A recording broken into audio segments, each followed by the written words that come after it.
मैं आप सबका धन्यवाद देता हूं। अचानक आपको बुलाना पड़ गया और ये जानकारी हमारे लोगों को भी नहीं थी कि इस तरह की बात होगी। हालांकि ये सूचना मिल रही थी कि लखनऊ से जो मुख्यमंत्री उनके सबसे बड़े अधिकारी हैं और प्रमुख सचिव का जगह जगह फोन जा रहा है कि जहां भारतीय जनता पार्टी हारे वहां पर काउंटिंग स्लो करिए। मुख्यमंत्री के प्रमुख सचिव डीएम्स को फोन कर रहे हैं कि जहां बीजेपी हारे वहां पर काउंटिंग स्लो होनी चाहिए। और यही नहीं, अगर हम पिछला चुनाव देखें तो जो भारतीय जनता पार्टी की हार हुई है 47 सीटें ऐसी हैं जो 5000 के अंदर कम वोट में हुई हैं।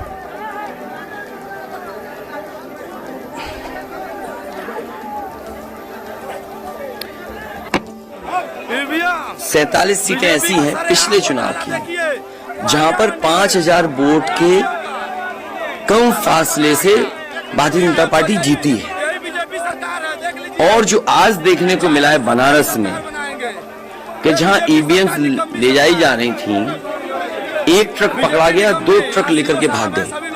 अगर सरकार चोरी नहीं कर रही थी, ये वोट की चोरी जो नहीं कर रही थी, तो कम से कम बताए कि एक गाड़ी रोक ली, पकड़ी गई, लाइव है, अभी भी हम लाइव देख सकते हैं। 2 गाड़ियां क्यों भागी? अगर कोई चोरी नहीं थी, प्रशासन ने, सिक्योरिटी ने इतना इंतजाम क्यों नहीं किया? इतनी फोर्स है, अभी इलेक्शन की फोर्स गई नहीं है यूपी से, तो आखिरकार अधिकारी क्यों नहीं कर रहे थे?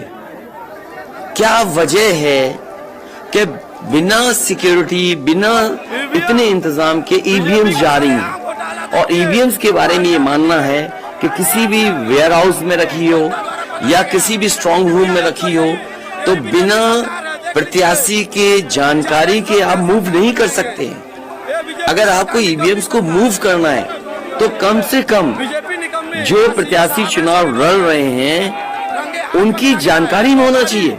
और सोचिए, मुख्यमंत्री आवास से प्रमुख सचिव, मुख्यमंत्री जगह जगह फोन कर रहे हो और डीएम्स को बता रहे हो। ये घबरा गए उसी दिन जिस दिन अखबारों में कुछ जगह आया कि कहीं पार्क की सफाई हो रही है, कहीं घर की सफाई हो रही है।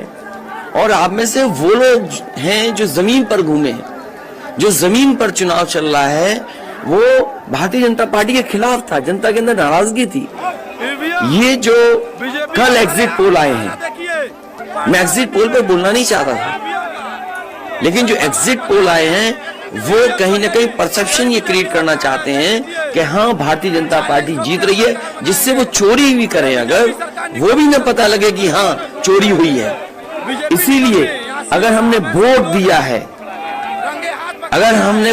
है, तो मैं अपने नौजवानों से, किसानों से और आम लोगों को कहूंगा कि उतनी हमारी जिम्मेदारी बनती है कि वोट को हम बचाएं। अगर वोट नहीं गिना जाएगा तो लोकतंत्र कहां जाएगा? और ये लोकतंत्र की आखिरी लड़ाई है। मैंने कई बार कहा कि उत्तर प्रदेश का चुनाव लोकतंत्र की आखिरी लड़ाई है। इसके बाद तो जनता को क्रांति करनी पड़ेगी, तभी बदलाव आएगा। इसलिए मैं अपने पार्टी के लोगों से और जो सच्चे ईमानदार, सच्चे सिपाही हों, सच्चे अधिकारी हों, सच्चे पत्रकार हों, कम से कम आगे आए और लोकतंत्र को बचाने के लिए खड़ा हों। और मैं अपनी पार्टी के लोगों से कहूंगा कि जब तक काउंटिंग न हो जाए तब तक कम से कम ये नजर रखें और लगातार निगरानी रखें कि कैसे वोट बचाया जा सकता है, कैसे जहां पर मशीनें रखी हैं कोई किसी का आना जाना ना हो। ये लोकतंत्र के लिए बहुत ही खतरे का समय है। जो दल हार गया, अब उसके बस में यही है जो अब करने जा रहे हैं। ये जितने कुछ एग्जिट पोल हुए हैं वो इसीलिए हुए हैं कि अगर वो चोरी भी करें तो शायद नजर ना आए। अब ईवीएम्स पकड़ी गई हैं, बहाना कोई ना कोई अधिकारी बताएंगे कि हम ईवीएम्स इसलिए ले जा रहे थे। आखिरकार फोर्स के साथ क्यों ईवीएम्स जा रही थी? ये तो ईवीएम की एक बनारस की जो अभी भी लाइव चल रहा है वो घटना है। बरेली में एक स्ट्रॉन्ग रूम से बाहर नगर पालिका की कचड़े की गाड़ी में, जिसका नंबर यूपी 25 DT 9166 में 3 बक्से सील पकड़े गए। तो सील बक्से थे, एक बक्से में सादा बैलेट पेपर था तथा 2 बक्से में मोहरें, रजिस्टर तथा सील करने वाला सामान था। करीबन 500 बैलेट पेपर पकड़े गए। इसी तरह सोनभद्र का है कि सोनभद्र में भी बड़े पैमाने पे चीजें पकड़ी गई। वो भी लोग समझ में आ गया तो उन्होंने देखा, एसडीएम को रोका। एसडीएम घोरावल जनपद सोनभद्र में खाली मत पर अपनी गाड़ी से पॉलिटेक्निक कॉलेज ले जाते हुए पकड़े गए। क्या सफाई देगी सरकार? इसीलिए मैंने कहा प्रमुख सचिव मुख्यमंत्री आप जानकारी कर लें। अगर आपके डीएम्स कोई जानकार हैं, उन्होंने खुद बताया है कि वहां से लखनऊ से फोन आ रहे हैं कि जहां पर भारतीय जनता पार्टी हार रही हो वहां पर काउंटिंग स्लो हो और रात तक काउंटिंग लेकर के जाए। बीजेपी सरकार निकम्मी सरकार है, बीजेपी निकम्मी। यहाँ सीओ साहब हैं, सभी लोग हैं, रंगे हाथ पकड़ा गया है। 2 गाड़ी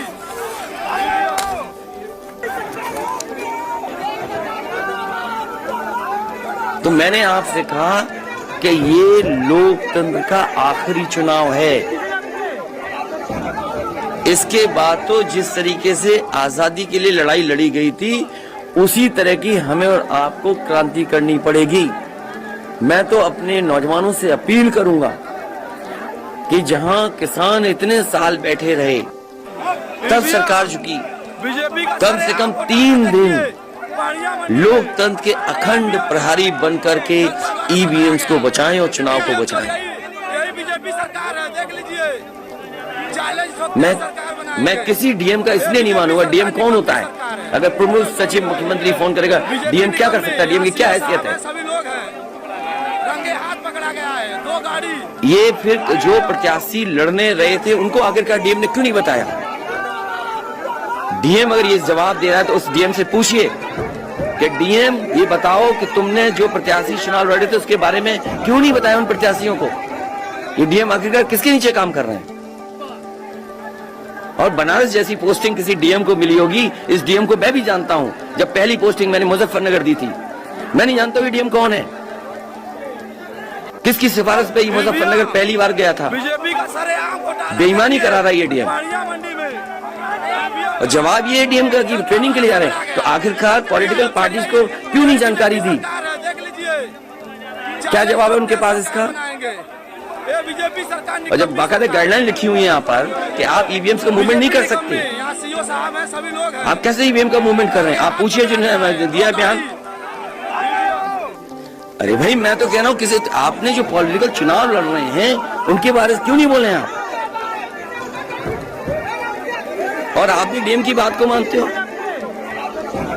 वो वर्जन इसलिए बोल रहे हैं क्योंकि सरकार एक भाषा बोलेगी, ऊपर से नीचे तक भाषा एक बोलेगी। आप बताइए, जब समाजवादी सरकार का चुनाव था, इलेक्शन कमीशन ने जो शिकायत की उस अधिकारी को हटाया गया? आज इलेक्शन कमीशन ने किसी अधिकारी को हटाया हो? एक अधिकारी अगर इलेक्शन कमीशन हटाया हो तो बता दो। मुझे कोई उम्मीद नहीं, इसीलिए मैं कह रहा हूं कि लोगों को लड़ना पड़ेगा। अगर लोकतंत्र बचाना है तो कहीं न कहीं तैयारी करनी पड़ेगी लोकतंत्र बचाने के लिए। बीजेपी सरकार निकम्मी सरकार है। जो गाइडलाइन है, आज जो बैलेट पेपर पकड़े गए हैं सोनभद्र में, जो बैलेट पेपर पकड़े गए हैं आपके बरेली में, जिस तरह ईवीएम्स को ले आया जाता है, ये सवाल बड़ा है। अधिकारी वही भाषा बोलेंगे जो उनको बोलने के लिए सरकार कहेगी। वो नहीं चाहते कि ओम प्रकाश राजभर जी क्या भूल गए? इलेक्शन कमीशन याद नहीं है? ओम प्रकाश राजभर जी नॉमिनेशन के लिए गए, इनको अपमानित नहीं किया गया? क्या प्रशासन कार्रवाई कर रहा था? स्वामी प्रसाद मौर्य जी के साथ क्या व्यवहार हुआ? कोई भूल जाएगा इन बातों को? और चुनाव भर में क्या भाषण दें, क्या भाषा का इस्तेमाल था? हर जगह डराने का काम जनता को। ये अलग बात है, कम से कम इलेक्शन कमीशन को देखना चाहिए। खुलेआम जनता देख रही है, आज के जमाने में लाइव है कि किस तरीके से ईवीएम्स को ले आया जा रहा था। चुनाव आयोग को सबसे पहले जिलाधिकारी बनारस पे कार्रवाई करनी चाहिए कि आखिरकार उसने किसी को कॉन्फिडेंस में क्यों नहीं लिया। अगर मशीनें जा रही थी तो प्रत्याशियों को क्यों नहीं बताया गया? पॉलिटिकल पार्टीज को क्यों नहीं जानकारी दी गई? अगर ये गाइडलाइन में है कि नहीं है इलेक्शन कमीशन की? आप ईवीएम्स को एक जगह से दूसरी जगह मूव करा रहे हैं, आखिरकार इसके लिए जिम्मेदार कौन है? आप ईवीएम लेके जा रहे हैं, अब 2 दिन की बात है, काउंटिंग होनी है।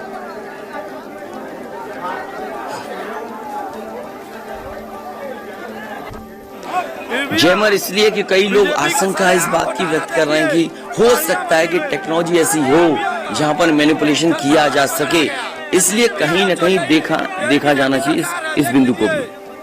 चैलेंज ठोकते हैं, सरकार बनाएंगे।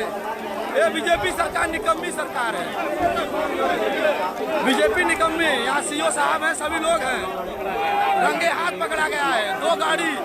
तो यही तो तरीका है, जो लड़ रहे हैं उनके बेटे ही तो लड़ रहे हैं चुनाव, जहाँ की वीवीएम्स पकड़ी गई हैं।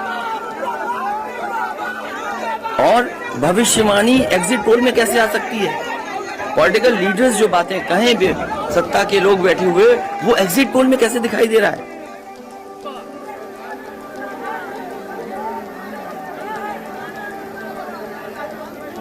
आपको ये देखना चाहिए जो एग्जिट पोल कर रहे हैं, क्या मुनाफे के लिए कर रहे थे? जो कंपनियां बड़ी सर्वे का पैसा कौन दे रहा है उनको? बीजेपी का सरेआम। और जो डेटा दिया है चैनलों को, फ्री दिया गया है कि उपहार में दिया गया है, वो अलग बिंदु है। वो ये इतनी बड़ी एक्सरसाइज कर रहा है, उसका फाइनेंशियल बर्डन कौन उठा रहा है? सरकार बनाएंगे। ये बीजेपी सरकार निकम्मी सरकार है, बीजेपी निकम्मी। यहाँ सीओ साहब हैं, सभी लोग हैं, रंगे हाथ पकड़ा गया है, 2 गाड़ी। ये तो बातें, ये सच कह रहे हैं आप, जो बात, ये जो सवाल के रूप में जानकारी दे रहे हैं, ये सच्चाई है। जो आप सवाल के रूप में दे रहे हैं, ये सच्चाई है। आप बताइए, इनके साथ गलत व्यवहार हुआ, क्या कार्रवाई की प्रशासन ने? हमारे चैनल को सब्सक्राइब करें और वीडियो सबसे पहले अपने मोबाइल पर पाने के लिए बेल आइकन को दबाएं।